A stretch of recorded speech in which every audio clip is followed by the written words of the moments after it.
The 3 top qualifying questions to get the absolute best wholesale real estate deals. Guys, it's Rick Ginn here with Flip with Rick, and you know what to do to continue to receive the absolute best information available on wholesaling today on the internet. Do me a favor, hit that subscribe button, smash that like button. Let's talk about it. I'm going to share my top 3 questions to find the absolute best wholesale deals. What I've done is I've boiled it down into simple 3 questions, and these questions are what we call qualifying questions. A qualifying question should be a pass-fail on your script when you talk to someone. Qualifying questions simply lead you to find out what the seller's motivation is, quite honestly, if it's going to pass the snuff test for you to be able to buy a deal. Now, of my 19 years doing thousands and thousands of deals, what I've done is boiled it down to the top 3. There is no like one single right question for a qualifying question. Remember, the goal of a qualifying question is to have you size up if this deal is going to qualify for the typical types of properties you like to buy. Now, your seller should not know what your objective is when you ask that question. Well, Rick, I thought we are being transparent, but I've prepared in my mind because I know what all the objections are. I've heard every one of them. There's not one you can throw at me. Once I get an objection back to my qualifying question, I can then decide how to proceed going forward. And 9 times out of 10, a qualifying questions will either give you the answers you want for you to close your deal, or it will give you clues on the type of questions you need to continue probing to get like real specific answers. And this is the skill set that most wholesalers don't completely understand. Now, remember, it's not a sales skill. It's simply a qualifying question. And if you consistently ask them in each deal, it will help you find the true motivations of anybody selling a house. Now, we all admit at this point, not everybody we meet with is completely motivated, and that's fine. I want you to think when you ask the questions is I always talk about prioritizing your question. So obviously you got to build some rapport. At this point, I've already sat down with them. I've already set up the stage on what we're going to accomplish in our meeting. And then I'm getting down to, they've already walked me around the house. I know most of the pitfalls, and we're at that kind of the do or die moment, which is the qualifying question. A lot of you might think of qualifying questions is they also lead to what we call a trial close. Trial close, either it works and you close, or you continue to ask probing questions to get the data you need to be able to close your client. So let's jump into it. Now, I've moved these questions around a lot over the last 19 years, and only based on experience, which ones pointed the seller much closer to getting a deal and which ones, if they pointed away, I just stopped doing it. Let's just dive into it. So question number 1. If I'm able to buy your house, Mr. Seller, where are you going to be relocating to? And just shut up. Our biggest thing is we all feel really uncomfortable when there's silence, and this is where the rubber hits the pavement. You've got to shut up at this point. I used to overtalk this all the time. So as soon as I say, where are you relocating to? Literally, you got to grab your lip and just sit back and just let them respond. And don't give them... Every time you talk for them, you're giving them wiggle room to come up with an answer. So leave it. That question number 1, let's think about the root of this. If I'm able to buy your house, you can phrase it however you want. I phrased it 1,000 different ways. Hey, Mr. Seller, if we can come to an agreement on actually being able to buy your house, and you can use this as a little bit of your probing question, like, even if we could, like, I don't know if we can, but even, Mr. Seller, if we could put a deal together and I could ink it today, where are you going to be relocating to? And what I'm looking for is you want to go deep into their eye socket. So I'm looking at you right now on the camera. We have the luxury of doing that. I assume you're looking at me. Watch their eyes. And when their eyes look up, it means they're trying to find an answer for you. When they look down or away, they're really trying desperately not to give you the correct answer. So what I look for is that gut instinct. Hey, if I'm able to buy your house, where are you going to be relocating? Hey, I'm going to Georgia to move with my sister, and I want to have it done by the first week of August. Okay, That's a question I know there's going to be motivation there. I'm not even worried about it.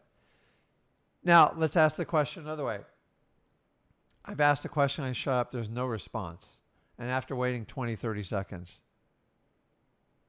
hey, John, did you think about it where you'd be relocating if I was able to buy your house? And just ask it again and shut up. If he can't come up with an answer, he or she probably hasn't thought about where they're going to move. And you guys know if you've ever moved, it takes time to plan it. So an average move that's efficient takes 90 days to plan.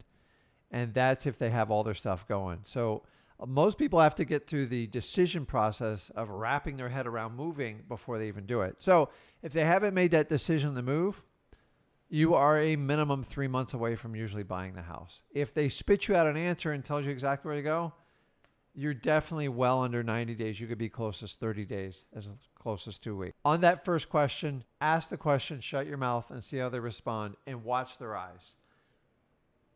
I look for instant answers that look at you and maybe look up a little, but the minute the eyes go to the side or the bottom, I know they're fishing for an answer, which means they're not really telling me the truth, which makes our jobs tougher. Let's get to the next question. I like to throw out the white elephant in the room. It usually catches the sellers off guard. We've recently done this technique and it works. And you think it might work against you, but it actually works for you. Hey, Mr. Seller, what's your biggest concern with selling this house?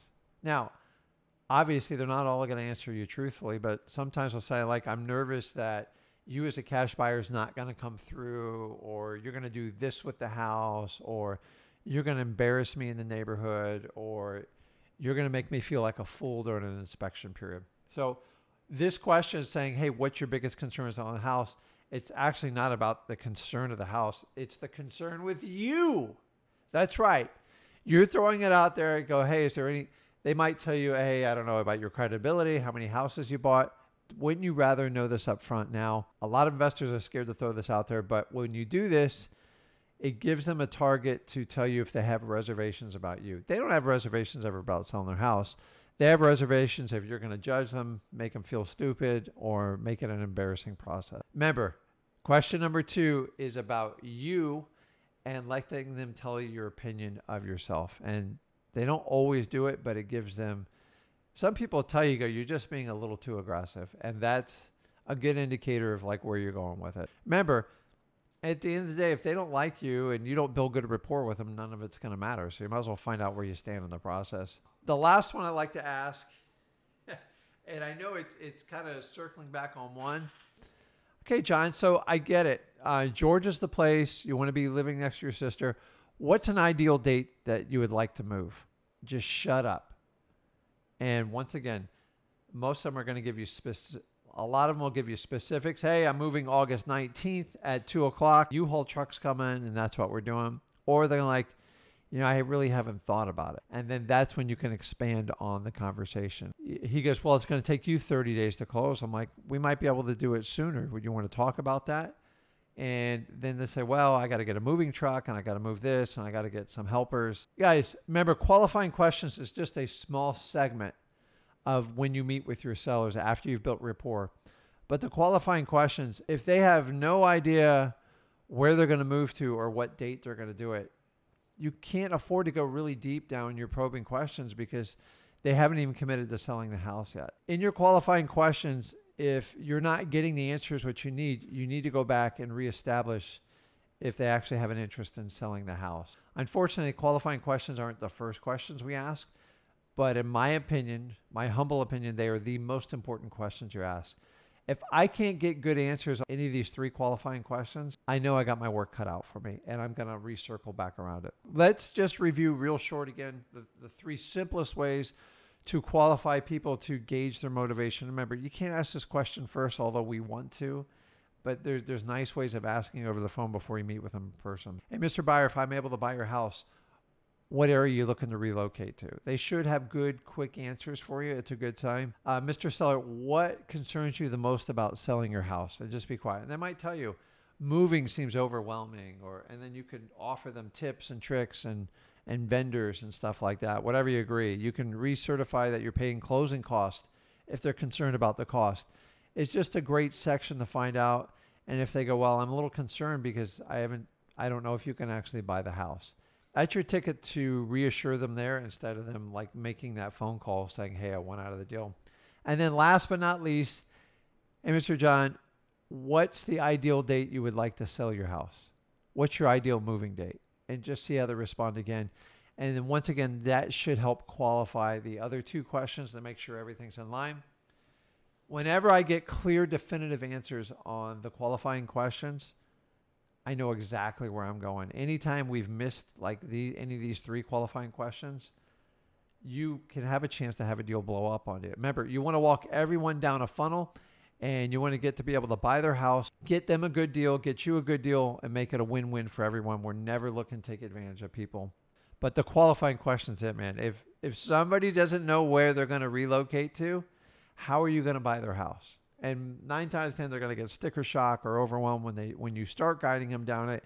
And sometimes it's easier for them to do that part on their own. So you guys, tell me what you think. What are your qualifying questions? These are the questions that really says, are we going to do a deal that's good for both of us, or are you just looking for top dollar and you're going to give me all your problems? Qualifying questions are everything. And remember, if you have 3 of them, you can ask them different ways and you can use it to probe to get more information. And remember, if they don't always answer your qualifying questions correctly, just go back and ask more direct questions to try to get to the decision. Because at the end of the day, if they're not willing to sell your house, why are you going to spend all this time with them? It's just the truth. And so you need to start with on the phones, but when you get in person, these 3 qualifying questions, I would absolutely put them in your script and make them 100%. And guys, you all think of scripts. You can memorize it in your head. It's not that hard. It's 3 simple questions. Where are you going to be relocating to? What worries you most about this transaction? What's your ideal moving date? It's really that simple. So guys, tell me what you think on your qualifying questions. Anytime I get direct questions on any of these 3,